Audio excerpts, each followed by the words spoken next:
Bismillahirrohmanirrohim.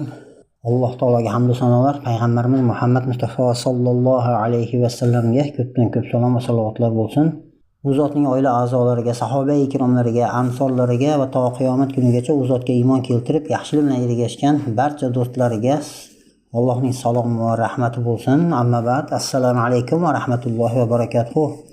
Xo'p, birodarlar, o'zingizlarga ma'lum bo'lgan o'sha Islom nizomi kitobidan darslarimizni yo'lga qo'yganmiz. Bugun inshaalloh davom ettiramiz. Xo'p, bugungi darsimizning mavzusi sotsializm mabdasi haqida boradi. Umuman o'zi biz o'sha mabdalar bilan tanishishga nima uchun kirishayotganligimizni har doim mavzuni boshlashdan oldin aytib o'tyapmiz. Toki o'sha mavzular zehnda har bir mavzu o'zining oldingi va keyingi mavzularga bevosita o'sha halqa zanjirning halqalari kabi zehnda bog'lanishi kerak. Shunda fikr, ya'ni o'sha olayotgan ilmlarimiz markazlashgan suratda bir nuqtaga bog'lanadi. Ya'ni aqidaga bog'langan holatda bo'ladi. Shunda bu ilm bizga mustahkam o'rnashadi va bu foydali ilm bo'ladi inshaalloh. Shuning uchun bir qator eslab o'tadigan bo'lsak, nima uchun o'zi biz mana bu mabdalar haqida ko'rib chiqyapmiz, tanishib chiqyapmiz desa, inson o'zidagi g'ariza va uzviy ehtiyojlarni qondirishlikka mahkum ekan, shuning uchun bir makonda jamlanib yashashlikka mahkum. Endi bir makonda jamlanib yashashni boshlagandan keyin o'zidan a'zo ehtiyojlarini, talablarini qondirishlik uchun insonlar o'rtasida bir-birlari bilan turli sohalarda aloqalar yuzaga keladi. Masalan, iqtisodiy aloqalar, ijtimoiy, meditsina sohasidagi yoki ta'lim masalalaridagi aloqalar paydo bo'ladi. Boshqaruv masalalarida xalqni hokimiyati o'rtasidagi yoki boshqa xalqlar, davlatlar, ummatlar bilan bo'ladigan aloqalar paydo bo'ladi.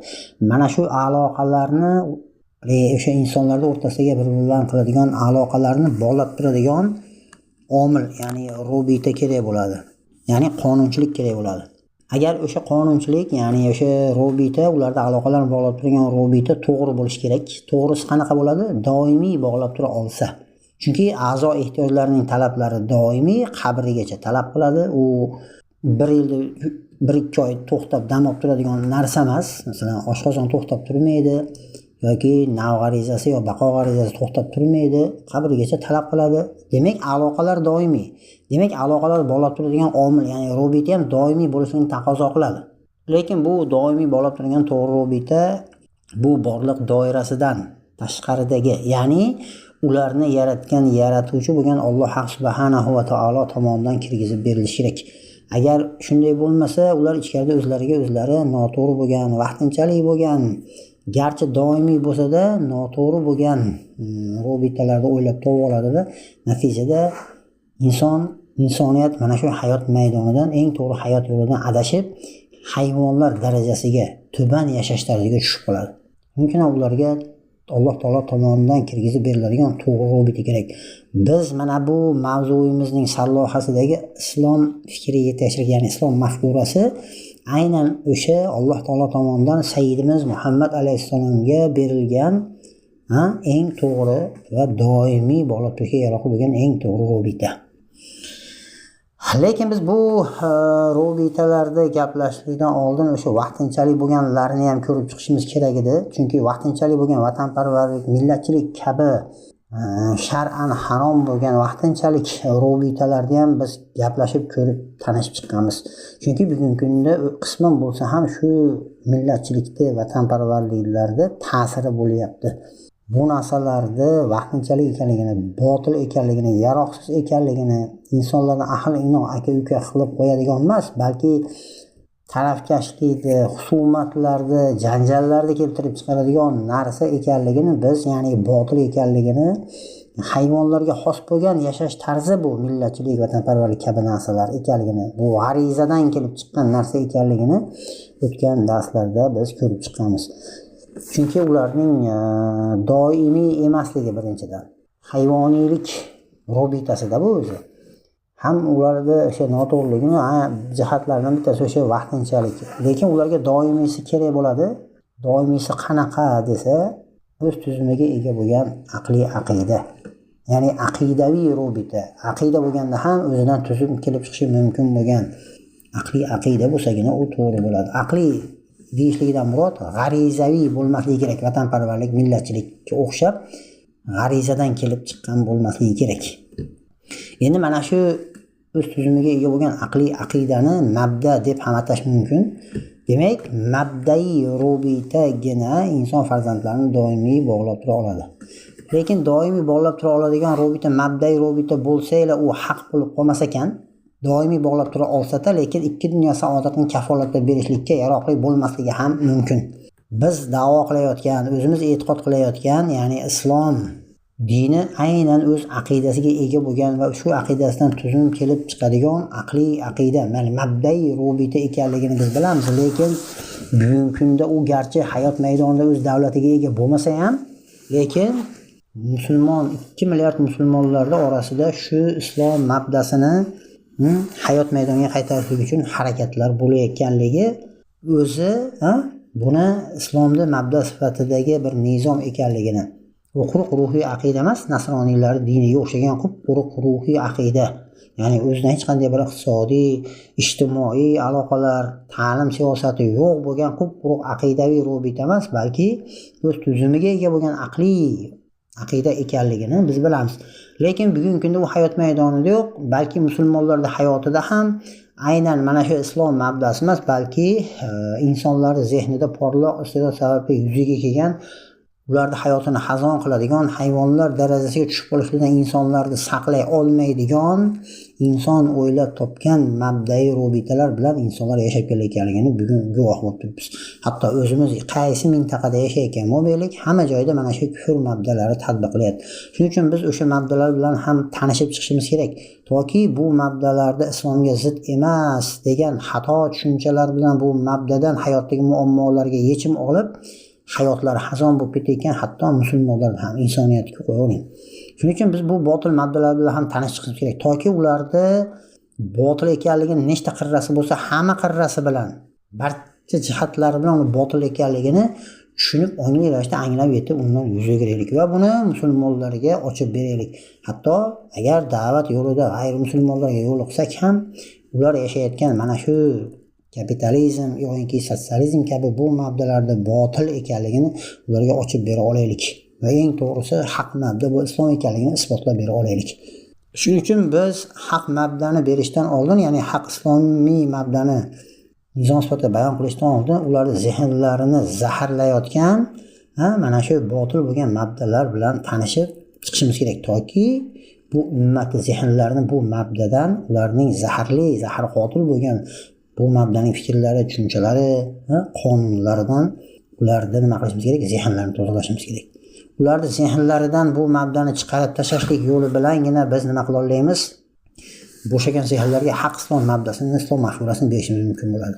Shuning uchun biz o'tgan mavzularimizda kapitalizm mabdasini aqidasi bilan, undan kelib chiqqan tuzumi bilan inson muammolarini qanday muolaja qilib berganligi, ya'ni to'rtta erkinliklarni berish bilan inson muammolarini muolaja qilib berganligini, ulardagi baxt haqidagi tushuncha bo'ladimi? Yashashdan ko'zlangan g'oya bo'ladimi? Shaxs erkinligi masalalari bo'ladimi? Bularni ko'rib chiqqan edik. Endi bugun biz inshaalloh, garchi u o'z davlatiga ega bo'lmasa-da, bir paytlar o'sha 70 yildan salgina ortiqroq, 72 yilchami o'z davlatiga ega bo'lib, hayot maydonida bir qancha davlatlarni o'ziga bo'ysundirgan sotsializm, ya'ni kommunizm mabdasi haqida bugun tanishib chiqamiz inshaalloh. Bugungi darsimiz shu mabda haqida bo'ladi.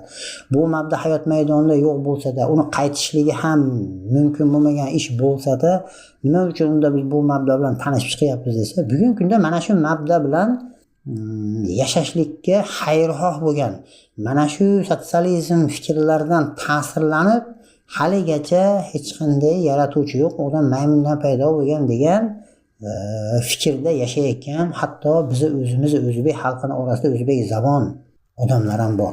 Ateistman deb, hech qanday borliqda yaratuvchi yo'q deb, bilan bizdaqa o'zbekcha gaplashadigan, ismi ham bir islomiy ism bo'lgan odamlar bor. Chunki shunaqangi insonlarga da'vat yo'lida yo'liqib qolganimizda, da'vat maydonlarida ularga bu mabdani, ular ko'tarib yurgan bu fikrlar botil ekanligini ularga ochib, aqllarini qanoatlantirib bera olishimiz kerak. Toki ular bu narsani botil ekanligini onglarida tushunib yetib, bu sotsializmni zulmatlaridan qutulsin. Shuning uchun biz bu mabda bilan ham tanishib qo'ysak, inshaalloh zarar qilmaydi. Shuning uchun bugungi suhbatimiz mavzusi mana shu sotsializm mabdasi. Xo'p, sotsializm mabdasini ham biz har doimgidek aqidasidan boshlab tanishni boshlaymiz.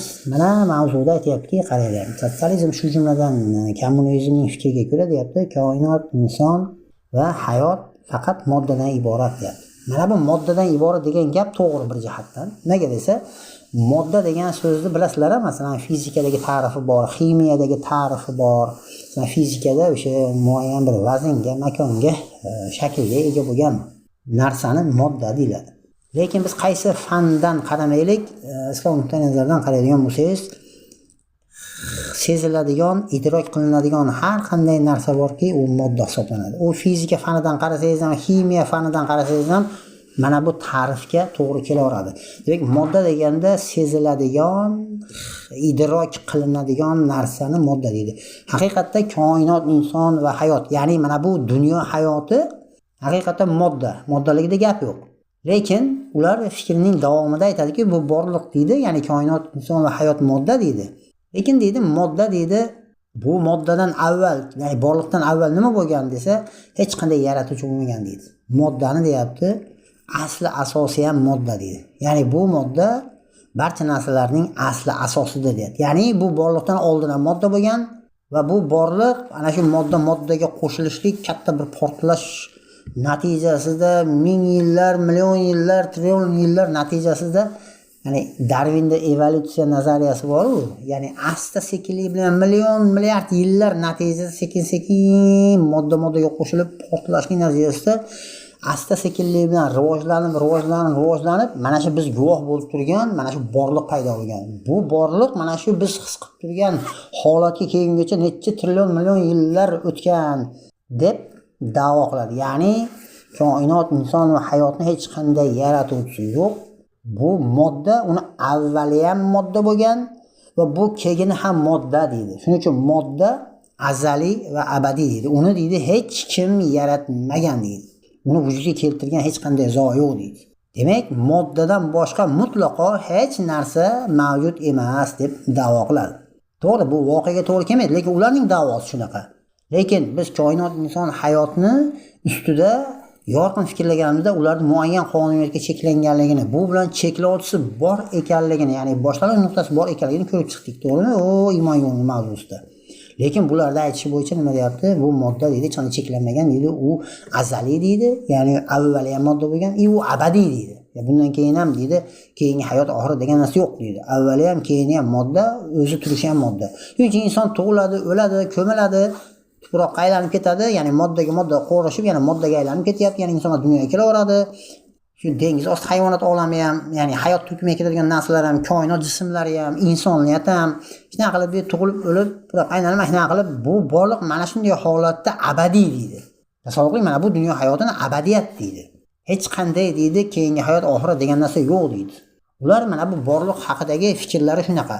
Bu borliqning avvali ham modda, keyini ham moddaga qo'shilish natijasida koinot, inson, hayot degan narsa vujudga kelgan deydi. Bu narsa voqeaga to'g'ri kelmaydi-da. Chunki yasalgan narsani yasovchisi bor-da, to'g'rimi? Demak, bor narsani bor qiluvchisi bor. Lekin bu borliqda bor qiluvchisi yo'q deyapti bular o'zi. Oddiy haqiqat o'zi aslini olganda. Lekin borliq haqidagi ularning fikri shunaqa. Demak, borliqdan avval hech qanday yaratuvchi bo'lmagan. Ya'ni ular yaratuvchi tomonidan yaratilganligini ular ochiq inkor qiladi. Ya'ni narsalardagi ruhiy jihatni inkor qiladi. Ya'ni narsalardagi ruhiy jihat deganda ularda yaratuvchi tomonidan yaratilgan maxluqi ekanligini inkor qiladi. Lekin biz o'sha iymon yo'li mavzusidagi o'sha koinot, inson va hayotning cheklanganlik haqidagi mavzuda bu borliqni yaratgan yaratuvchi bor ekanligini aqliy dalillar bilan, aql inkor qila olmaydigan dalillar bilan isbotlab chiqqanidiki, shubhasiz zarracha shubha qoldirmaydigan darajada isbotlab berilganida esinglarda bo'lsa, o'sha bu borliqni yaratuvchi bor ekanligini. Lekin ular bu narsani ochiq inkor qiladi. Bularning borliq haqidagi fikrlari shunaqa. Shuning uchun ular bu borliqni nima deb ataydi? Abadiyat deb ataydi. Chunki yaratuvchi yo'q, oxirat yo'q, avval ham keyin ham modda. Shuning uchun moddaga qo'shilish natijasida yuzaga kelgan bo'lsa, inson ham o'lib tuproqqa modda bo'lib ketaveradi. Shu bilan bu borliq abadiy deydi. Mana shunaqa hayot davom etaveradi deydi. Bunda hech qanday bir deydi o'ldi degani yana bitta hayotga o'tdi degani emas deydi. Moddaga tuproq qolib chirilib ketadi deydi.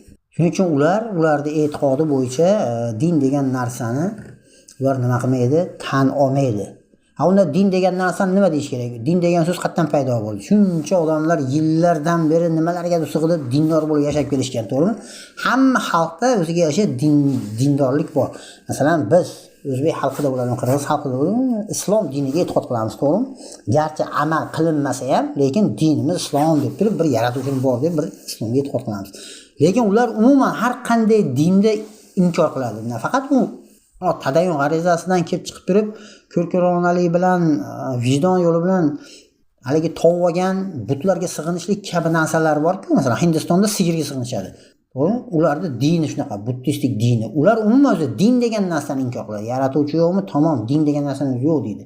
Din degan narsaga ularda bergan fikrlari, tushunchasi shunaqa. Din bu afyun deb hisoblaydi. Ya'ni din deydi, xalqlarni karax qiladigan, harakatdan to'sadigan afyun deb hisoblaydi. Ular nazdida shunaqa.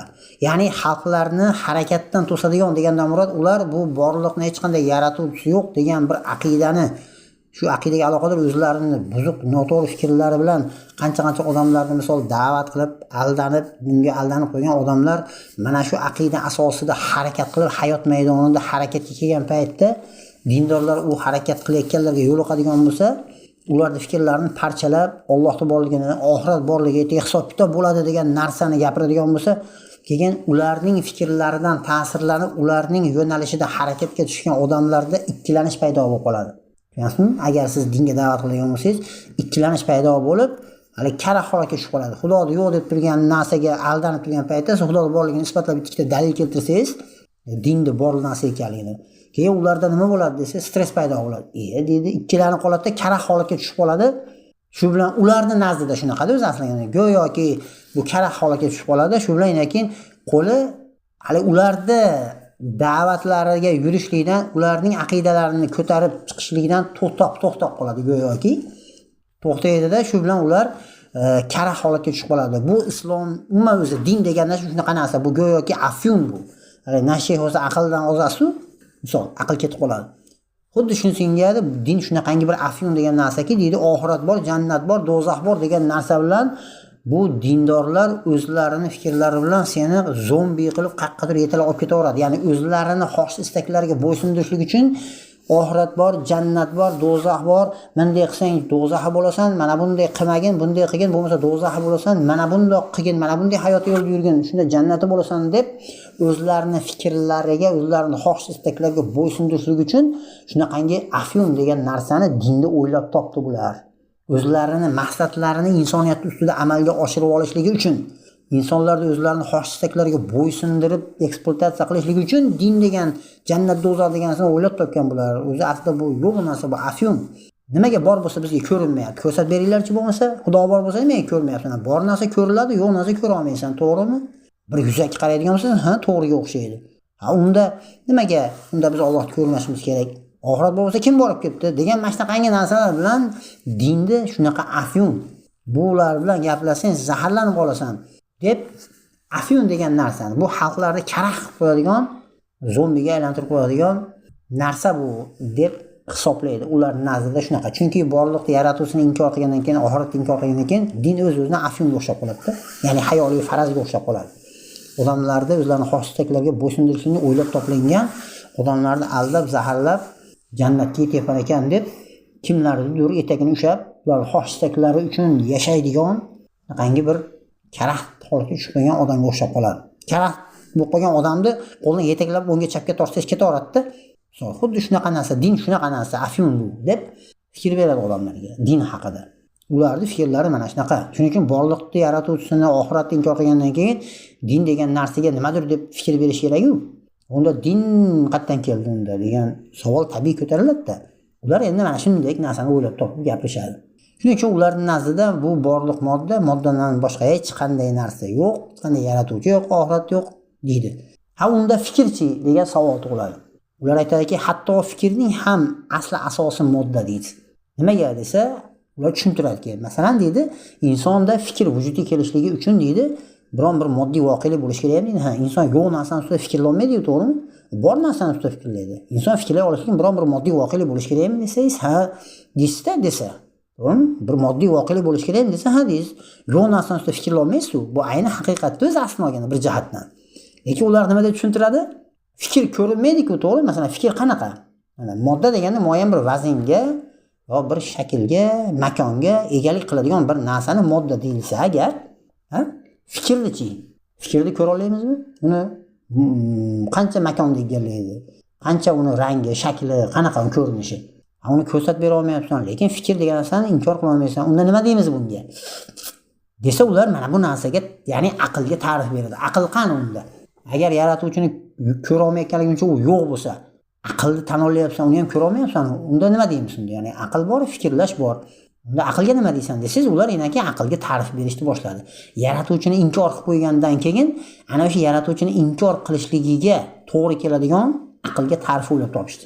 Ya'ni insonda aql bo'lishligi uchun, ya'ni fikrlay olishligi uchun moddiy narsa bo'lishi kerakmi? Desa, shunday fikrlab, ha deysizda. Yo'q narsani inson fikrlolmaydi-ku.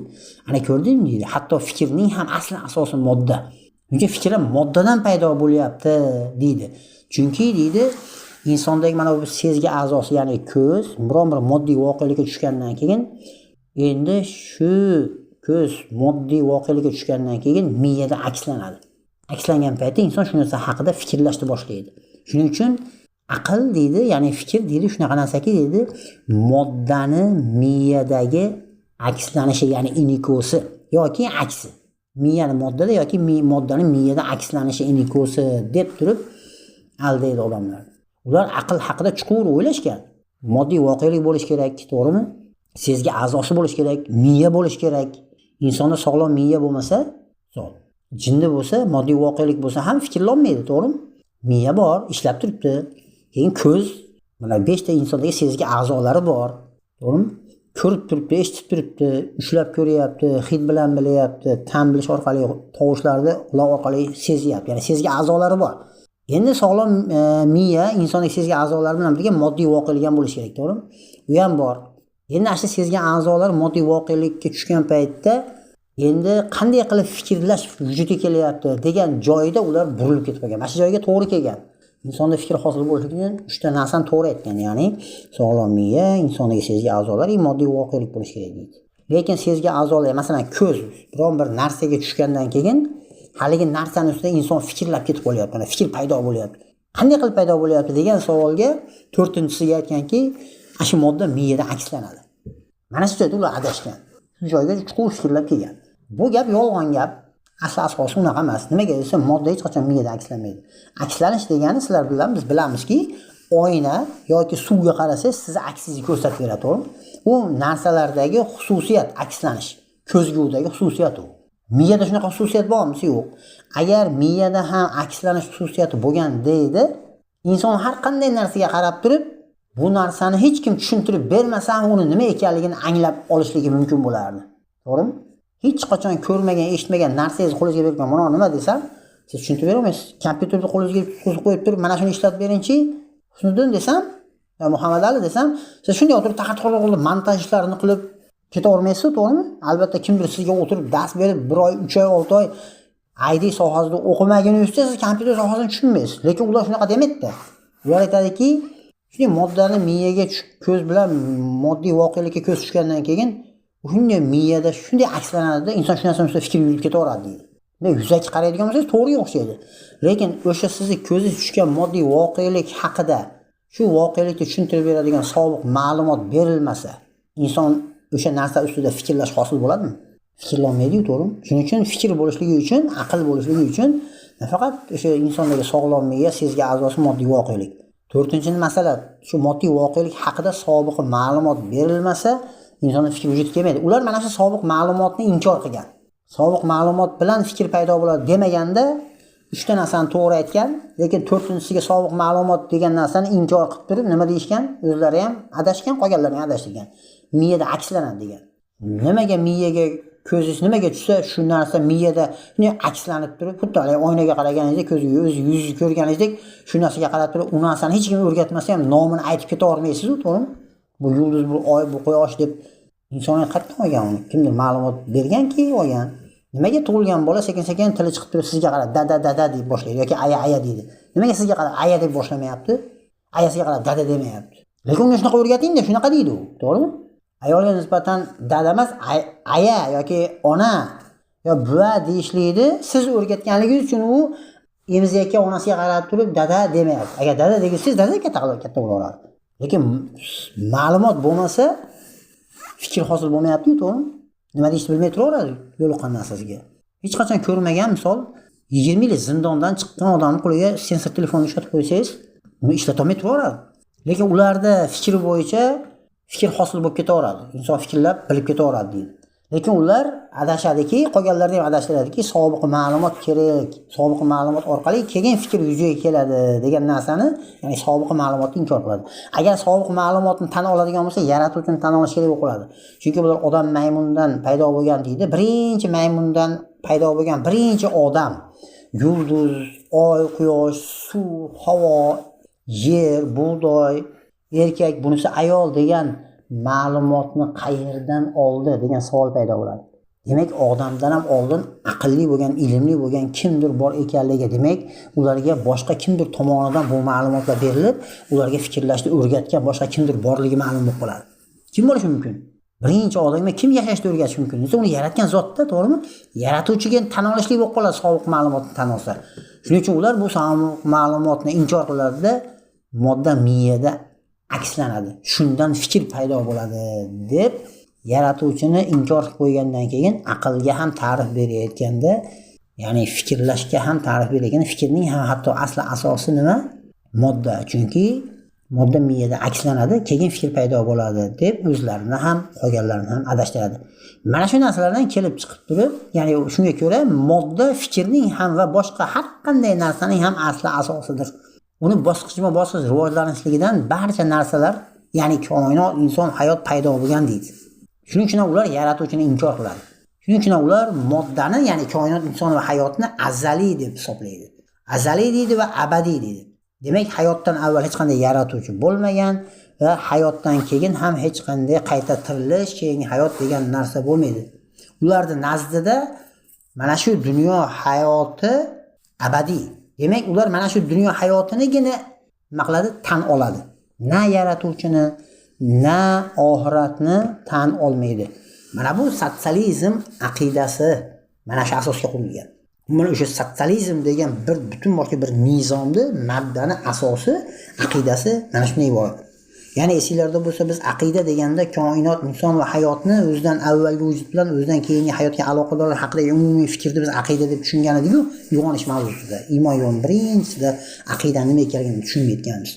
Aynan mana bu mabda, ya'ni sotsializm mabdasining aqidasi biz o'tgandagi o'shaligi kapitalizm mabdasini, aqidasini, dinni hayotdan ajrash degan 3 ta so'z shu aloqadorlar haqidagi umumiy fikr ekanligini ko'rib chiqqan edik-ku. Endi mana bu sotsializm mabdasining aqidasi ular ham koinot, inson, hayot haqida va bu borliqni o'zidan avvalgi vujud bilan o'zidan keyingi hayotga aloqadorligi haqida fikr bergan. Faqat nima deb bergan desangiz, avvalgi vujud, yaratuvchi yo'q deydi, keyingi hayot ham yo'q deydi. Avvalini ham, keyinini ham modda deydi. Demak, bu borliq moddadan paydo bo'lgan, keyin yana moddaga aylanib ketadi deb, bu borliqdan keyinini yana modda deb turib, avvali keyini modda. Shuning uchun bu borliq moddiy rivojlanishdan paydo bo'lgan. Deydi-da, o'z-o'zidan bu dunyo hayoti abadiy deydi. Chunki borliq modda azaliy va abadiy degan fikrni ilgari suradi. Mana shu fikrdan kelib chiqadi ularning hammasi, qonunchiligi ham, dunyo qarashi ham, butun o'sha mabdaga taalluq bo'lgan barcha fikrlari mana shu aqidasidan kelib chiqadi. Ya'ni moddiy rivojlanishdan paydo bo'lgan bu borliq degan aqidadan kelib chiqadi. Shuning uchun ularning nazdida faqat mana shu dunyo bor xolos. Ular bu dunyoda e'tirof qiladi xolos. Mana shu sotsializm degan mana bu mabdani asosi mana shu moddiy rivojlanish. Lekin aslida siz unday emas-da. Oddiy qo'lingizdagi soat yoki qo'lingizdagi telefonda ham bor bo'lib turganligidan uni bor qiluvchisi borligini bilasiz. Sizda ham bosuvchisi bor deysiz-da, to'g'rimi? Lekin ular mana bu borlikni bor qiluvchisi yo'q degan paytda qo'ldagi telefonni ham yasovchisi yo'q degandek gapda. Uchib ketgan samolyotda lotchiga yo'q, uni boshqaruvchisi yo'q deb o'ylaydi. Avtopilot bo'lsa ham dronlar bor-ku, kamikaze, mana Erondagi yoki Turkiyadagi bayraktarlar, bespilotni. Lekin yerdan turib kimdir uni boshqaradi, to'g'rimi? o'zidan temir yig'ilib, bir yerdan ruda chiqib, rudadan alohida o'zidan ajralib, temirlaridan dronlar o'zidan o'zi paydo bo'lib, o'zidan o'zi uchib ketmayapti-yu. Ular ham o'zi shunaqa demaydi-da. Lekin uning boshqaruvchisi bor deydi. Lekin borliqni boshqaruvchisi ham, yaratuvchisi ham yo'q deydi. Voqeaga to'g'ri kelmaydi ularda fikri. Lekin qolganlarda shunaqa qilib aldaydi. Endi aldolmagan joylarda-chi desa, Xudoni majburlab yo'q degizdiradi. Kuch va saltanat bilan. O'sha Markaziy Osiyo xalqlarida o'zingizlar bilasizlar, sotsializm hukmronlik qilgan ishsel paytda Xudoni majburlab yo'q degizdiradi. Yo'q demagan sabotda turgan, o'z dinida mustahkam turganlarni quloq qilib, surgun qilib, qatl qilib, quvg'in qilib, qamab, yo'q qilib yuborgan qancha olimlar, qancha kitoblarni yoqqan. Xudoni yo'q degizdirgan majburlab. Ha, bu mabdani aqidasi shunaqa bir rasvo aqida bu. Kapitalizmga o'zi bir yo'ru ikkalasi ham o'sha Xudodan uzoqlashtirishlikka chaqiradi. Bittasi Xudo bor, oxirat bor desa-da, lekin yaratuvchining hech qanday hayotga aloqasi yo'q, keyingi hayotga ham bunday hayotning aloqasi yo'q. Bu sening o'zing shaxsiy masalang deb turib, Xudodan uzoqlashtiradi. Bular Xudoni yo'q deb Xudodan uzoqlashtiradi. Ikkalasi ham kufr, ya'ni inson o'ylab topgan mabdalar. Endi mana bu sotsializm mabdasining aqidasi shunaqa bo'ladigan bo'lsa, endi bu ikkita mabdada ba'zi bir jihatlar, uchta masalada bu ikkala mabdada bir-biri bilan bir xil. Ya'ni insonlarda o'sha inson hayot haqidagi fikrlarida, aqidasida qarama-qarshi bo'lsa ham, lekin insonlardagi oliy orzular borasida, ya'ni yashashdan ko'zlangan g'oya, bu dunyo hayotida yashab o'tishlikdan nimani oldinga qo'ygansan desangiz, kimdir aytadi Alloh roziligin deydi, kimdir deydi boksyor bo'lmoqchiman deydi, kimdir deydi medik bo'lmoqchiman deydi, kimdir shu gey bo'lmoqchiman deydi. Xullas bu hayotda vaqtini, molini, jonini, hammasini bu dunyo hayotida u nimani orzu qilgan bo'lsa, shu orzusini qo'lga kiritishlik uchun butun vaqti, moli, jonini ham shu yo'lda nima qiladi? Sarflaydi. Maqsadim deydi, butun dunyoga taniladigan juda kuchli sportchi bo'lish deydi. Yoki deydi, butun dunyoga taniladigan, butun dunyo meni muxlisim bo'ladigan bir qo'shiqchi bo'lishim kerak, primadonnaga o'xshagan bittasi bo'lmoqchiman deydi. Kimdir Allohga rozi qilish meni bu hayotda yashashligimdan maqsadim deb har bir insonning o'zini o'sha yashashdan ko'zlangan g'oyasi bo'ladi. Bu inson yaratilish tabiati shunaqa, oldiga bir maqsad qo'yib yashaydi. Aynan mana shu insondagi oldiga yashash uchun yashashdan ko'zlangan g'oya, ya'ni oliy orzular haqida sotsializmda ham, kapitalizmda ham bir xil. Bu ikki mabdada. Aqidasi boshqa bo'lsa ham, insonning oliy orzulari borasida shaxs erkinligi borasida kelgan baxt haqidagi tushuncha, mana shu uchta masalada bular bir xil. Ikkalasi ham aytadi, yashashdan ko'zlangan g'oya oliy orzular. Qo'lga kelgan eng oliy orzular borasida bir xil fikrda. Ya'ni inson oliy orzularini uning o'zi tarafidan belgilaydigan oliy ma'naviy qiymat. Ya'ni kimdir sportchi bo'lish kerak, kimdir dunyoga tanilish kerak, kimdir bo'lib tanilish kerak. Bu harommi, halolmi, to'g'rimi, noto'g'rimi, bularga qizig'i yo'q. Bu mabda insoniyatga shunaqa odamlarning ko'zini oldida kimdir bo'lib, odamlarning ko'ziga kimdir bo'lib tanilishing kerak, toki odamlar seni mana shu sohaning eng ustasi deb qarsak cholib olqishlash kerak. Odamlar sizni olqishlasa, siz qanaqadir bir ko'tarinkilik, qalbingizda bir qanaqadir bir shodlikni his qilasiz. Mana shunaqangi oliy orzu masalasida ular ikkalasi ham bir xil. Nimaga ularda ikkalasi ham bir xil desa, bittasi yaratuvchini inkor qilayotgan bo'lsa, oxiratni inkor qilayotgan bo'lsa, bittasi dinda hayotga aloqasi yo'q deyotgan bo'lsa, demak inson hayotda oliy orzularini yashashdan ko'zlangan maqsadni o'zi belgilashlik kerak degan narsa kelib chiqadi-da. Agar ikkalasi ham bir-biriga o'xshamaymiz deb boshqasi ikkinchi boshqa narsani belgilayman desa, islomnikini olish kerak bo'lib qoladi. Shuning uchun yaratuvchini inkor qiladimi, yaratuvchini hayot inkor qilmasa-da hayotga Allohning nizomini hayotga aloqasi yo'q degandan keyin hayot maydonida inson o'zi belgilash kerak bo'ladi hamma narsani. Shu jumladan inson yashashdan oldiga qo'yadigan maqsadni ham yaratuvchisi belgilab bermas kerak, insonni o'zi belgilash kerak bo'ladi. Inson o'ziga qo'ysangiz, odamlarda ko'ziga kimdir bo'lib tanilishlikni maqsad qiladi. Shuning uchun kim bo'lmoqchiman desangiz, sportchiman, balonchiman deydi. Maqsadmi sportchi bo'lishdan yoki doktor bo'lishdan maqsadmi desa, odamlarga xizmat qilib, odamlardan olqish olish. Odamlarda ko'ziga kimdir bo'lishda, bu riyo-ku bu, to'g'rimi? Ya'ni odamlarda ko'zi uchun, odamlarni olqishi uchun nimadir ish qilishlik bu islomda riyo, ya'ni bu kichkina shirk sanaladi, to'g'rimi riyo? Qarang, bu ikkala mabda ham odamlarga yashashdan ko'zlangan maqsadga nimani belgilab beryapti? Riyoni belgilab beryapti. Nauzubillah. Kimdir bo'lib tanilishni belgilab beryapti. Shuning uchun bu inson o'zi belgilaydigan narsa-da u. Ikkala mabdada ham shunaqa, insonni o'zing belgila deydi.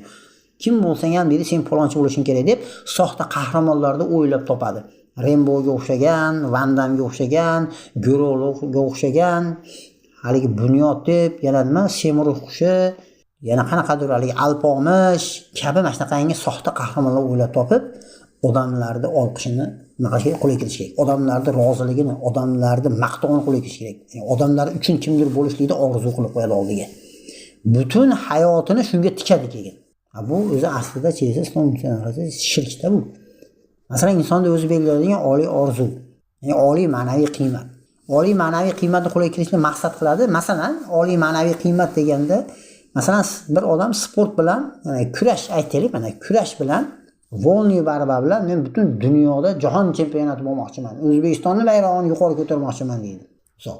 Asl O'zbekistonning bayrog'ini ko'tarishlikdan murod nima desangiz, kimlarnidir maqtovini qo'lga kiritish, butun dunyo unga qarshi chiqish kerak. Mana shu uni oliy maqsad, eng oliy orzuda bu. Uni orzusi shu, odamlarga tanilish.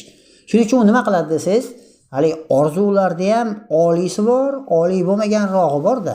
Masalan, bir o'zi yashab turgan qishloqda kurash bo'yicha musobaqa bo'lsa, qishlog'ida maktablar aro, qishlog'idagi 3-4 maktablar aro birinchi o'rinda oladigan bo'lsa, u endi shahar birinchiligi uchun u munosib ko'rilgan hisoblanadi.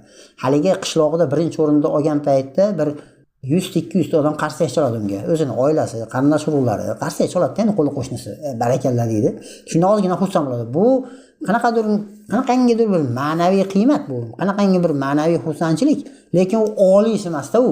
U butun dunyoga tanish kerak. U keyin shaharda birinchi o'rinda oladi. O'zi yashab turgan rayonda birinchiligi, viloyat, oblast birinchiligida ham qo'lga ketadigan bo'lsa, haligi qishloqdagi 100 ta odam maqtamaydi, endi uni bir nechidir 1000 ta odam maqtaydi, gap yo'q deydi. Keyin u respublika birinchiligini oladi, uni ham birinchiligini qo'lga kiritsa, keyin jahon chempionatida ishtirok etgani qayergadir borib keladi keyin. Borgandan keyin u yerda haqiqatan jahon chempionati qo'lga kiradigan bo'lsa, butun dunyo unga qarshi chiqadi, qanaqadir mablag'lar ajratilinadi. U vaqtinchalik bir xursandchilik bo'lyapti bu yerda. U maqsadiga, orzusiga erishdi.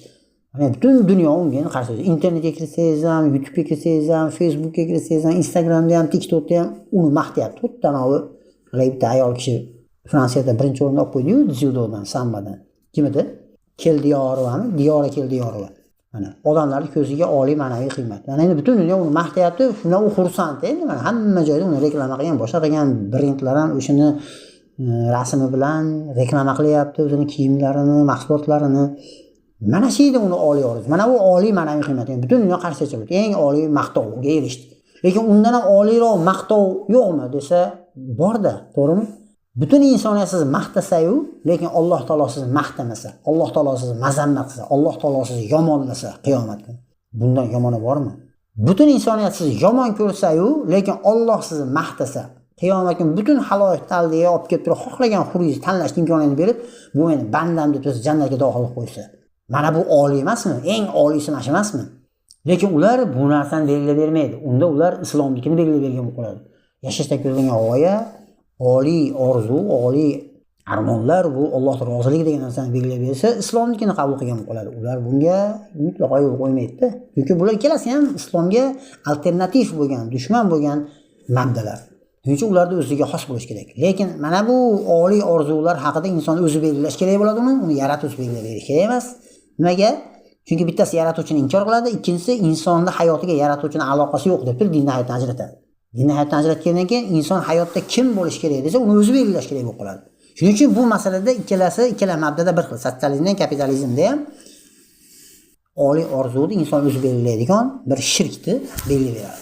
Bu narsa uchun soxta qahramonlarni o'ylab topadigan kinolar, spektakllar, asarlar yozadi.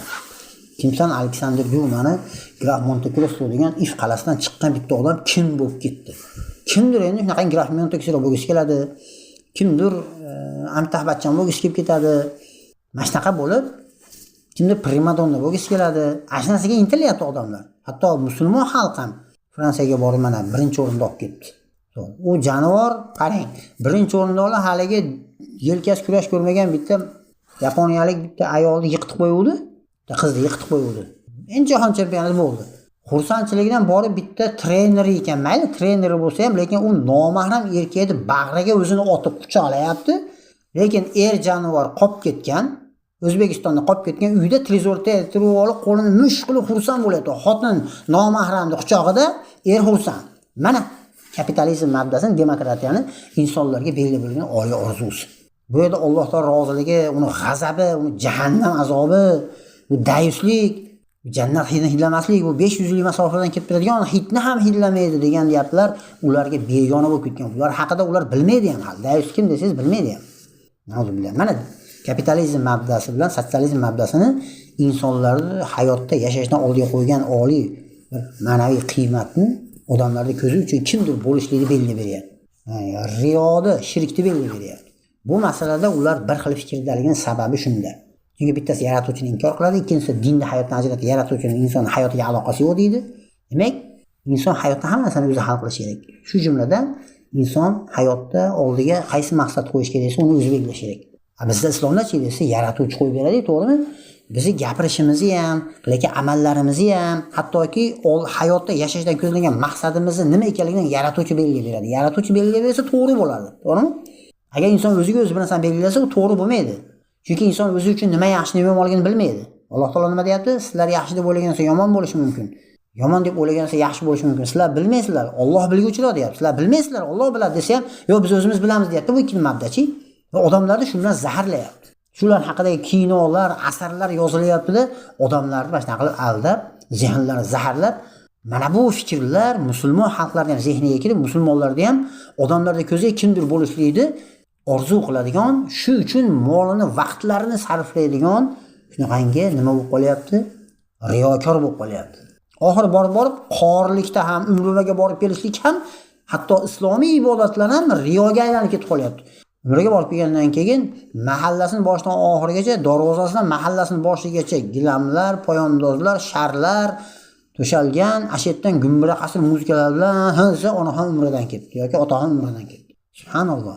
Mana shu kapitalizm bilan sotsializmni mana bu yashda ko'zlangan insonlarni oldiga qo'ygan maqsadini kapitalizm belgilab bergan narsadan ta'sirlanishlik, hatto islomiy ibodatlarda ham qilishlikda Alloh roziligini emas, odamlarni ko'ziga kimsan Hoji bobo desali shu bilan kinosi aytadi, Hoji bobo bob bo'ladi, Hoji bo'lsa Hoji hop bo'ladi, bobo bo'lsa bobo emas, Hoji bobo degan deydi. Mana shunaqa bo'lib qoldi musulmonlarning ta'sirlari. Holbuki buni asli asosi shirk. Ya'ni u riyo, odamlarning ko'ziga qilish. Odamlar uchun yashashlik u riyo. Na'uzubillah. Mana bu masalada bir xil. Endi shaxs erkinligi masalasida ham bir xil. Ya'ni shaxs erkin bo'lish kerak. Ya'ni o'zini liboslar kiyinishlik masalada, nafsini qondirishlik masalada, yeb ichish, kiyinish masalasida insonni o'z taqdirini o'zing belgilaysan. Shuning uchun o'zing taqdirini o'zing belgilaysan deb turib, shaxs erkinligini ikkalasi ham beradi. Shaxsga erkinlik berish masalasida ikkalasi ham bir xil.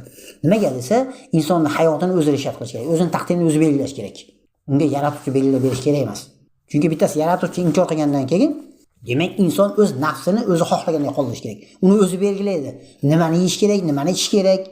Bizmi? Ayol bilan qondiradimi, erkak bilan qondiradimi, shahvoniy xohish istagini uni o'zi belgilash kerak. Nimaga desa, chunki u yaratuvchi yo'q degandan keyin kim belgilab beradi unga? O'zi belgilaydi. Shuning uchun shaxsga erkinlik beradi. Demokratiyada, kapitalizmda-chi desa, yaratuvchini tan olayotgan bo'lsa-da, lekin dinni hayotga aloqasi yo'q deb turib, dinni hayotdan ajratib qo'ygan paytda yaratuvchining inson hayotiga aralashmaydi deb turib, u shaxs masalasi deb ajratib qo'ygandan keyin o'zidan u ham o'zi belgilash kerak bo'lib qoladi. Shuning uchun bu masalada ham ular bir xil fikrda. Ular ikki xil fikrda bo'la olmaydi. Chunki ikki xil fikr bo'ladi-da. Yo inson o'zi belgilaydi yoki uni yaratuvchi belgilab berish kerak. Yana boshqa kimdir belgilab berish kerak degan narsa bormi? Ha, siz dadangiz belgilab bergan bo'lishi mumkin. Dadangiz belgilab bersa, inson aqli belgilab beryapti deb aytdi. Bildingizmi? Yaratuvchi emas, inson belgilab beryapti. Otasi belgilab beryaptimi yoki hokim belgilab beryaptimi? Qul bo'lsa hojasi belgilab berayotgan bo'lsa ham inson aqli belgilab beryapti. Inson uchun nimani yeb ichsa, qanday liboslar bilan kiyinsa to'g'ri bo'lishligini, ya'ni g'ariza o'zbekistonlar qanday qarasa to'g'ri bo'lishligini insonni o'zi belgilasa to'g'ri bo'lmaydi. Chunki inson yuqorida aytganimizdek, o'zi uchun nima yaxshi, nima yomonligini inson bilmaydi. Yaratuvchisi biladi. Lekin bittasi yaratuvchini inkor qilgandan keyin, ikkinchisi dinni hayotdan ajratgandan keyin, demak, inson o'zi uchun g'ariza o'zbekistonlarni qanday qonsa to'g'ri bo'lishligini kim belgilaydi? O'zi belgilaydi. Chunki bittasi yaratuvchini inkor qildi, bittasi dinni hayotdan ajratdi. Demak, o'zi belgilash kerak. Shuning uchun bu ikkala mabdada bir xil. O'zi ikkita variant bor, boshqa variant yo'q. Yo yaratuvchi belgilab berish kerak bo'ladi, shaxsni masalasini, ya'ni g'ariza o'zbekistonlarni qanday qondirishligini yoki insonni o'zi belgilash kerak bo'ladi.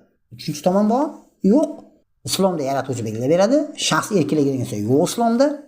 Bu kapitalizm bilan sotsializmda-chi desa, o'zi belgilash kerak deydi. Majbur ular. Shuning uchun bu masalada bir xil bo'lishligi ham tabiiy. Shuning uchun ular baxt haqidagi tushunchada ham bir xil, boshqa iloji yo'q. Chunki baxt nima desa, biz bilamizki, Allohning roziligi deymiz, to'g'rimi? Musulmonlarda Allohning roziligi. Mana shu baxt. Lekin bularda-chi desa, jismoniy lazzatlarning mumkin qadar ko'proq qismini qo'lga kiritishlikni baxt deb biladi. Lotereyaga mashina yutuq chiqsa ham u baxtli. Yoki haligi oliy orzulari, dunyoda chempion bo'lish mana. U riyo, u nomahram erini dayus qilyapti, otasini dayus qilyapti, uni qizig'i yo'q. U dunyoda chempion bo'lish kerak. U vaqtini, molini, butun kuch-quvvatini, energiyasini jahon chempionati bo'lishligi uchun sarflab yo'q qilib yuboryapti. Umrini mana shunaqangi jahannam uchun sarflab yuboryapti. Alloh bergan aqlni, Alloh bergan la hawla va la quwwata illa billah, Alloh bergan jismoniy, aqliy quvvatlarni hammasini jahannam uchun, ya'ni shirkka sarflab yuboryapti. Hisob qilyapsizmi? Oxiri bor nima qilsa bitta nomahramning quchog'ida xursand bo'lyapti. Bundan xursand. Mana bu bitta jismoniy lazzat. Yeb ichib lazzatlanadimi? Kiyinib tanasini reklama qilib lazzatlanadimi ayollar? Bu masalada inson o'zini qalbini huzur halovatini tuyayotgan bo'lsa, lazzat tuyayotgan bo'lsa, mana shu narsani ular baxt deb biladi. To'g'rimi, noto'g'ri ularga qizig'i yo'q. Shuning uchun inson dunyo lazzatlaridan bahra olsa, u baxtli. Shuning uchun inson o'z baxtini qo'lga kiritishligi uchun u shaxsga erkinlik berishga majbur. U yashashdan ko'zlangan g'oyani inson o'zi belgilashlik kerak degan narsani tushuntirishlikka majbur. Yashashdan ko'zlangan g'oya masalasidagi ikkala mabdani tushunchalari bir xilligi, ya'ni inson o'zi belgilash kerak, shaxs erkin bo'lish kerak. Shunda u o'z baxtini qo'lga kirita oladi deb turib, chunki baxt degani jismoniylar, bu dunyo lazzatlaridan qancha ko'p foydalansang sen baxtlisan deydi. Shuning uchun reklamalarda qarasang ham bitta bir tishlab narsani yesa ham, men baxtliman deyveradi. Plajga borib yarim yalang'och bo'lib cho'milayotsa ham, men baxtliman deyveradi. Mashinasiga yutuq chiqib qolsa ham men baxtliman deyveradi. Ota-onam tinch, boshimda Xudo duogo'yim bo'lib, ota-onam boshimda duogo'yim, xotin bola chaqam bilan tinchman deydi. Mana shu men uchun baxt deydi. Kimgadir tinchlik baxt. Urush bo'layotgan G'azodagilar badbaxtmi bo'lmasa? Sharqiy Turkistondagi kofirga majburlab erga berilayotgan bizning opa-singillarimiz badbaxt ekanda bo'lmasa, ularda baxtli bo'lishga haqqi yo'qmi? Misol, agar bu jihatdan qaraydigan bo'lsangiz. Shuning uchun ular baxt deganda jismoniy lazzat qo'lga kirish deb qaraydi. Aslida ular aytayotgansa baxt emas. Ular ham jismoniy lazzatlarni qo'lga kiritish bilan, ya'ni bu dunyo hayotida nima bilan lazzatlansang lazzatlang, mana shu seni baxting deydi. Shuning uchun o'z taqdiringni o'zing qo'lingda o'zing belgilashing kerak. Demak, siz baxt qo'lga kirishlik uchun siz shaxsiy masalalarda erkin bo'lish kerak. Shuning uchun shaxs erkinligini beradilar, majbur. Shuning uchun bo'lmish bo'layotgan bo'lsa ham aytadi. Bu nimaga bunga davlat qaramayapti desa, kapitalistlar aytadiki, demokratlar aytadi, biz erkinlikni berib qo'yganmiz deydi. O'zini shaxs erkinligi, mulk erkinligidan foydalanib deydi. Ana biznes qilsin, milliarder bo'lib ketmaydimi? Biz uni himoya qilamiz deydi. Lekin u deyapti, bo'lmishlik bilan xotirjam ekan deydi. Bo'lmishlik bilan xursand bo'layotgan deydi. Qalbi bo'lmishlik bilan lazzat olayotgan deydi. Qaddini olsin deydi. Biz unga erkinlik berib qo'ydik, bo'lmishlik tanlabdi deydi. Biz nimaga unga yordam beramiz deydi. O'zi shuni xohlayapti. Baxtimi shu bo'lmishlikda, musul tutib yurishlikda u shu yoqar ekan unga deb turib, tek tashab qo'yadi. Chunki inson xor bo'lib, och qashshoq bo'lib ketaveradi, boyib ketaveradi. Insoniylik qiymatlar, insoniy axloqiy jihatlar shunaqa hayot maydonida bartaraf qo'riladi. Aslida bular aytayotgan baxt jismoniy lazzat emasda. Bu lazzatlar, jismoniy lazzatlar inson tanani rohatlanishligi, bu vaqtinchalik xursandchilik xolos. Ular aytayotgansa vaqtinchalik xursandchilik. Haqiqiy baxt bu o'zi aslida Allohning roziligi. Ular aytayotgan narsalar vaqtinchalik xursandchilikni insonlarga baxt deb tushuntiryapti. Aslida baxt degani biz bilamizki, inson qalbini doimiy xotirjamligi baxt. To'g'rimi? Inson qalbi doim xotirjam bo'lsa, u baxtlidir. Boymi, kambag'almi, ochmi, to'qmi, biron boshiga bir musibat kelib, uyingiz qolib ketdimi, qamalib qoldimi, misol, qalbingiz xotirjam bo'lsa, sizdan baxtli odam yo'qda. Lekin nima inson qalbini xotirjam qiladi desa, mana bu kapitalizm bilan sotsializm mabdasi aytadiki, jismoniy lazzatlar bilan qalbini huzur halovatini topgin deydi. Keyin sizga shaxsga erkinlik berib qo'yadi. Keyin yuraverasiz, keyin gey bo'lib, lesbiyanka bo'lib, hayvon bilan qondiraman deb xohlagan libosingizni kiyasiz. Shunaqa bo'lib qalbingiz huzur halovatini. Odamlarcha maqtasa, inson tabiatida, chetdan kimdir maqtasa, shu maqtovni yaxshi ko'rishlik baqo g'arizasining xususiyatlarida o'zini yaxshi ko'radi. Odamlar sen zo'rsan desa, qalbida qanaqadir huzur halovat keladi. Bu vaqtinchalik yo'q. Odam bugun maqtasa, ertaga yomonlashi mumkin. To'g'rimi? Shuning uchun inson qalbini doim huzur halovatini nazarda tutiladi o'zi. Baxt o'zi shu, lekin nima bilan inson qalbi doimiy xotirjamlikka erishadi desa, Mana bu kapitalistlar yoki sotsialistlar aytayotgandek, ateistlar aytayotgandek, jismoniy lazzat bilan insonning qalbi doim xotirjam bo'la olmaydi. Vaqtinchalik xursandchilik bo'lishi mumkin xolos. Inson qalbi doim xotirjam bo'lishi uchun u Allohning roziligi uchun yashash kerak. Agar inson Alloh taoloning roziligi uchun yashasa, shunda u qalbi doim xotirjam bo'ladi. Chunki Allohni rozi qilishlik uchun uning buyruq va taqiqlariga rioya qilish kerak bo'ladi. Qachon siz Allohning buyruq va taqiqlariga rioya qilsangiz, har bir ishingizni, har bir gapirgan gapingizni Allohning buyruq va taqiqlariga muvofiq qilsangiz, bu bilan siz Alloh taoloning rozi qilayotganligingizni, Alloh xursand bo'layotganligingizni siz his qilasiz. Chunki shunday deb va'da bergan o'zi kalomida. Natijada Alloh sizdan rozi bo'lar ekan. Ertaga o'lib qayta tirilganingizdan abadiy hayotga o'tganda ham u yerda siz Allohning rahmati bilan jannatga kirishlik uchun, ya'ni jannatga kirishlikka Allohning rahmatidan umid qilasiz, sizning qalbingizda halovat bo'ladi. Bu haqida hadis qudusiyda ham bilasizlar. Masalan, rizq masalasida ham kerak bo'lsa, rizqsiz tor bo'lsa ham, keng bo'lib ketsa ham qalbingiz xotirjam, boyib ketsa sadaqa qilib savob olib xotirjam bo'lasiz. Allohga yordam berasiz, zakotingizni berasiz, musulmon sahiy boy bo'lasiz. Sahiy boyda Alloh yaxshi ko'radi. Chunki rizq sizga keng qilib qo'ygan Alloh. Alloh bergan ne'matlarni Alloh yo'lida sarfla deyapti. Biz senga rizq qilib bergan narsalardan infoq ihson qilgan va miskinlarga deyapti. Ashishni qilasiz, Alloh rozi bo'lyapti, sizga jannat berishlikdan umidvor bo'lasiz, qalbingiz xotirjam bo'ladi. Haq da'vat ko'tarib qo'yasiz, farz ado qilyapti, qalbingiz xotirjam. Agar shu yo'lda musibat yetib qamaladigan bo'lsangiz, misol har bir daqiqangiz gunohlarga kaforat bo'ladi. Allohning yo'lida musibatlangan odam agar sabr qilsa, unga jannatni beraman, uni ajr mukofotini behisob to'kis qilib beraman degan Qur'ondagi Allohning va'dasini desiz, xotirjam. Agar siz uni o'ldirib qo'yayotgan bo'lsa ham xotirjam bo'lib ketaverasiz. Nimaga desa, shahidlarning Sayyidi Hamza roziyallohu anhu bilan o'laman deysiz. O'lim hammasiga chek qo'yadi. Bugun bo'lmasa, erta bo'lsa bir kun baribir o'laman. O'lim haq. Deysizda xotirjam bo'lasiz. Demak, shariatga amal qilishlikda inson qalbini doim xotirjam bo'ladi. Jismoniy lazzatlarda emas. Mana bu jihatdan bular baxt haqida bergan tushunchalar ham noto'g'ri, botil. Vaqtinchalik xursandchilik sizga qalbingizni doim xotirjamligi mana shu narsada deb sizni aldab qo'yapti. Bugungi ummatni mana shunday qilib aldab qo'yadi.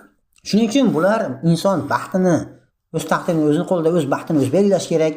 Qanday qilib o'zi belgilaydi? O'zi uchun nima yaxshi, nima yomonligini bilmagan odam o'zini baxti nimada ekanligini, qalbini doim xotirjamligi nimada ekanligini inson qattan bilsin. Inson o'ziga qo'ysangiz dunyo lazzatlarida deb o'ylaydi-da, natijada adashadi. Mana bu madda xuddi shu narsani belgilab beryapti. Mana shu dunyo lazzatlarida deb. Alloh saqlasin bu narsadan. Shuning uchun ularda mana shu 3 ta masalada bir xil. Aqidasi boshqa bo'lsa ham, yashashdan yozgan g'oyani belgilab berishlikda, shaxs erkinligi masalasida baxt haqidagi tushunchalarida bularda nima bir xil. Shuning uchun insonga shaxsiy erkinlik beradi. Inson shu erkinligini xohlagancha tasarruf qilishda o'z baxtini ko'ra olsa bo'ldi, tamom. Demak, uni o'zi erki, ixtiyori o'zini qo'lida degan narsa kelib chiqadi bu bilan. Bundan boshqa bularda iloji ham yo'q.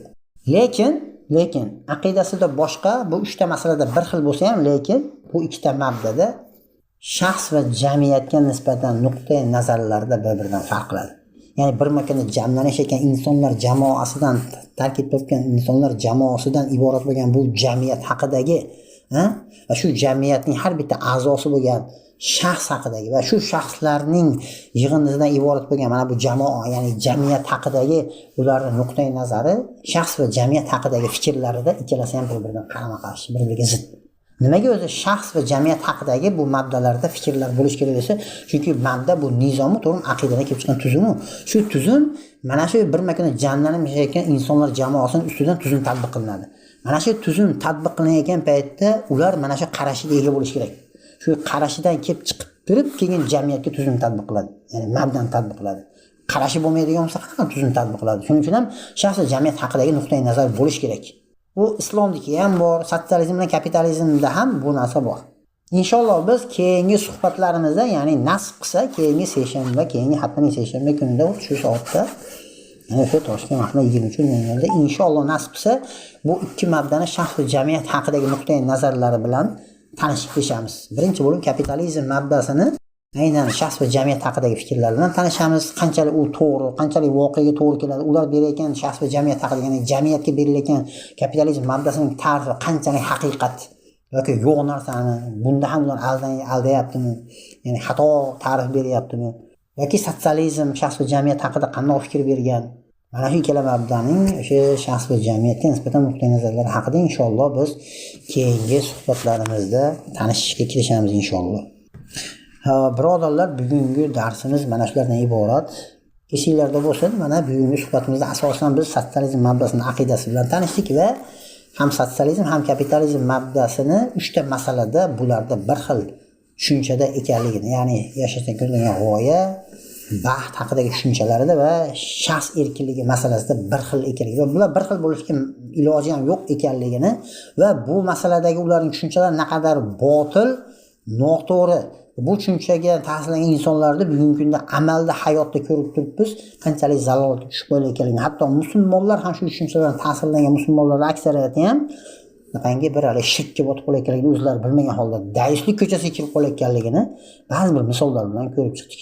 Endi inshaalloh mana o'sha ularni jamiyat haqidagi nuqtai nazarlari bilan inshaalloh nasib qilsa keyingi mavzuda tanishamiz. Xo'p, birodarlar, bugungi darsimiz mana shulardan iborat edi. Agar savollar bo'lsa, biz bilasizlar, savollarni keyinga qoldiramiz doim. Savollar uchun degan mana gruppa bor, mana kanalga bog'lab ochilingan. Agar savollar bo'lsa, o'sha yerda qoldirib qo'ysanglar, inshaalloh bir vaqt qilib ular haqida ham gaplashishimiz mumkin. Ya'ni seshanba kundan boshqa kunlarda chatni yoqib, agar savollar ko'payib ketgan bo'lsa, alohida qaysi bir kunda bo'lsa ham kunduzlarida vaqt nimalar bo'ladi, kunduzlari chatni yoqib savol-javob uyushtirishimiz mumkin, alohida bir kun tayin qilib. Agar mabodo takliflar, fikr, mulohazalar bo'lsa, bildirishinglar mumkin. Savollar haqida boshqa alohida gaplashamiz. Kimda taklif, mulohazalar bor? Agar yo'q bo'lsa, darsimizga yakun yasaymiz. Bo'lmasa, har bir ishimizni boshida ham oxirida ham Allohga hamd aytib, Rasulga salovat aytib boshlaymiz, yakunlaymiz. Duolarda ijobat bo'lishligini asosiy sabablaridan bittasi ham xuddi mana shu. Shuning uchun biz Alloh taologa hamd va sanolar aytamiz. Nabiy sallallohu alayhi vasallamga salovat aytib duoga qo'l ko'tarar ekanmiz. Alloh taolo mana bu Ramazon oyining oxirgi 10 kunligining ham oxirgi daqiqalarida turgan ekanmiz. Mana yarmidan o'tib qolgan bo'lsa, 4-5 kun bu yoqda Ramazon tugashiga vaqt qolgan bo'lsa, Alloh taolodan duo qilib so'raymiz, Parvardigoro, mana shu oylarda qilgan barcha ibodatlarimizni, nafl ibodatlarimizni ham, farz ibodatlarimizni ham, har bir sening dinini ravnaqi yo'lida qilgan barcha musulmonlar har bir qilgan harakatlariga, so'z va amallariga Allohim o'zing rozi bo'ladigan darajada ajr mukofotlar ato qilgin. O'zing amallarimizni, ibodatlarimizni, solih amallarimizni dargohingda qabul qilgin. Xatolarni kechirib benuqson, bexato qabul qilgan, beriyo qabul qilgan Parvardigorim. Bugungi suhbatimizdan biz bo'lgan, eshitgan yo gapirgan ilmlarimizdan hosil bo'lgan bu ilmlarni eshitganlarimizdan qalblarimizga foydali ilmni nofiy qilib joy qilgin Parvardigorim va dunyoda ham oxiratda ham bizning manfaatimizga xizmat qiladigan foydali ilm qilgin. Behuda ilm bo'lib qolishidan, beamal ilm bo'lib qolishidan Allohim o'zing bizlarga panoh bergin. Dinni oliy qilishligida bizni ham peshqadamlardan, sababchilardan, hissadorlardan qilgin, befarqlardan qilib qo'ymagin. O'zingning farzingga befarq bo'ladiganlardan qilib qo'ymagin. Bu oylardan Parvardigoro chiqishlikka ozgina qolgan bu muddat ichida sendan yolvorib so'raymiz, Parvardigoro, bu oydan gunohlari kechirilgan, tavbalari qabul qilingan, duolari ijobat qilingan, amallari maqbul bo'lgan holda chiqishligimizni, barcha gunoh xatolarimizdan poklangan holda chiqishligimizni Alloh barchalarga nasib qilgin. Butun dunyodagi musulmonlarga o'zing mana shu narsani nasib qilgin. Parvardigorim, butun dunyodagi mazlumalarga, zolimlarni halok qilish bilan ularning zulmidan najot bergin. Xosatan G'azo xalqiga Allohim Yahud vujudining zulmidan o'zing najot bergin. Yahud vujudiga o'zing la'nating va mag'lubiyating yo'qolsin. Allohim ularni saltanatlarini vayron qilgin. Bu vayronalar ustiga 2-Roshid xalifalik davlatini tiklab bergin Parvardigorim. Va bizlarni ushbu davlatning sodiq askarlaridan qilgin ya arhamar rohimin. Robbana atina fid dunya hasanatan va fil oxirati hasana va qina azaban nar. وصلى الله تعالى على خير خلقه سيدنا محمد وعلى آله وصحبه أجمعين ومن اتبعه بإحسان إلى يوم الدين برحمتك يا أرحم الراحمين. السلام عليكم ورحمة الله وبركاته.